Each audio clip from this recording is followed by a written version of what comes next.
ខ្ញុំ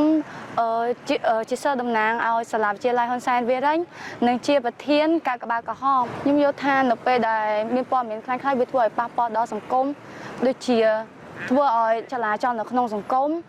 ហើយធ្វើឲ្យបាត់បង់ស្ថិរភាពប៉ះពាល់ទៅដល់នយោបាយនិងធ្វើឲ្យប៉ះពាល់ដល់ជាតិក្នុងពេលឧបមាឧទាហរណ៍ដូចឥឡូវនេះអញ្ចឹងសង្គមយើងតែងតែជឿទៅលើព័ត៌មានខ្លាំងៗច្រើនដោយសារតែយើងអត់បានទៅមើលប្រភពព័ត៌មានច្បាស់លាស់នាងខ្ញុំមានសំណូមពរចង់ឲ្យប្រជាជនយើងទាំងអស់មុននឹងពេលដែលយើងជឿជាក់ទៅលើព័ត៌មានអីមួយយើងត្រូវស្វែងរកប្រភពព័ត៌មានឲ្យបានច្បាស់លាស់ឧទាហរណ៍ដូចជាក្រសួងព័ត៌មានឬក៏ក្រសួងមហាផ្ទៃឬក៏ក្រសួងពាក់ព័ន្ធនានាដែលផ្សព្វផ្សាយដោយរដ្ឋាភិបាលផ្ទាល់ដើម្បីយើងអាចជឿជាក់ទៅលើព័ត៌មានហ្នឹងបានច្បាស់លាស់យើងកុំមើលទៅលើប្រភពព័ត៌មានណាដែលគ្មានប្រភពច្បាស់លាស់ដោយចេះតែ share ឬក៏ចេះតែផ្សព្វផ្សាយពលរដ្ឋ